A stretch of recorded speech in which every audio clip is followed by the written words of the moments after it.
Welcome back. It's time for The Lid. Our panel is back. Susan Del Percio, Zerlina Maxwell, Nick Confessori.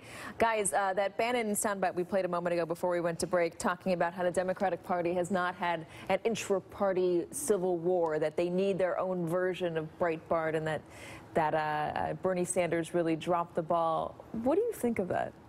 You know, I actually think that the Democratic Party has had that civil war. It happened in the 1980s and the 1990s. And the center-left more or less won it at the time. And the question is there enough difference of opinion now in the spectrum for a second civil war? I remember back when centrist Democrats wanted to privatize Social Security, and they were saying, you know, it's fine to be against abortion rights, when they were a lot closer to Wall Street. I think now that door has closed. Democrats are an anti-Wall Street party in a lot of ways. Everyone's moving to the left on health care. And you can't even find a Republican who wants to privatize Social Security. So I think they have a lot in common. Friendly to Wall Street at the time. Is the solution finding a candidate more like Bernie Sanders? Well, I do think that what you see now is you have hopefuls for 2020 like Cory Booker and Kamala Harris signing on to the Medicare for All. So clearly on some issues, Democrats are moving to the left. And I do think that we're an anti-Wall Street party, as Nick said. But I also think that identity politics needs to be at the center of what the Democrats need to do going forward. And the push against that... Steve Bannon said identity politics will fail. I don't listen to Steve Bannon on identity politics, which I actually just insert civil rights. Because identity politics are rights for women and people of color, marginalized communities.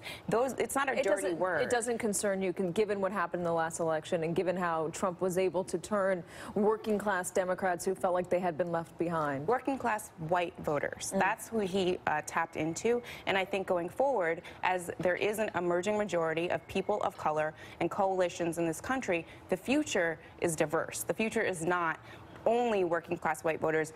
And don't forget, there are working class black voters and there are working class Latino voters. Absolutely. So let's be clear on what we're talking about. But that's a really good word you use, coalition, because it is going to be coalition politics. And that needle could be very different depending on how you're trying to thread it. And it isn't just going to be women or minorities or business related. But, you know, there's a lot to be gone through with a lot of different groups. I think each party is having that problem. They don't know. No one's going to be able to be a purist, and that's what's causing the civil war in a lot of ways, except for, I guess, the Freedom Caucus, who is able to vote against Storm Aid, which is absurd. But besides that, I think we see like the politics in each party you can't even put your name out there for 2020 right now if you're a Democrat, because you'll be destroyed if you do it before the 2018 election. Is that why they're not putting their name out there? Of course. You're going to get beaten up from both sides for doing absolutely nothing, and then you're going to be knocked yourself out. Well, is Kamala Harris, is Cory Booker the answer to that? Are they the more progressive wing of the party? Are they more in tune with the anger of the Democratic base than somebody like Elizabeth Warren might be? Cory Booker is considered to be a little bit too close to Wall Street in some precincts of the party. Look, I don't agree with my colleague over here in some ways. I think that it depends on what you talk about when you talk about coalition politics. The Democrats are not a majority national party absent a coalition that includes a substantial number of working class white voters. Not all of them, not half of them, but some of them.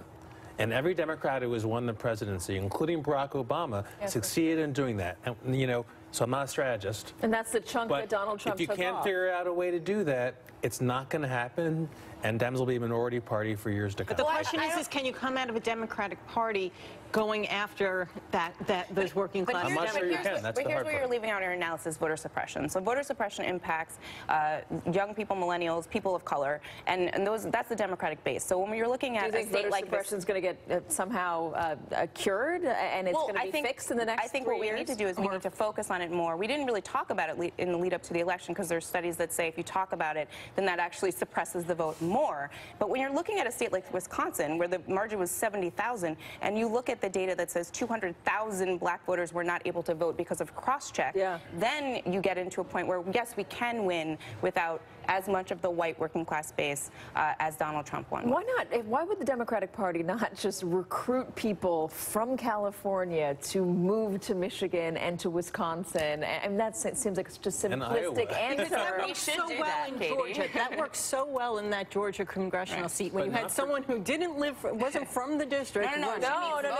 People live there. Vote there. That's the problem. I have a friend who's brought this up repeatedly whenever we've talked about what's going on with the Democrats. Democrats have more voters, but they're in the wrong places. That's true, but That's the problem. one Centered in reason. very blue states. There's one reason why that is, because there's a lot of policies in red states that are harmful to marginalized communities, and that's why we choose to live in places like California and New York.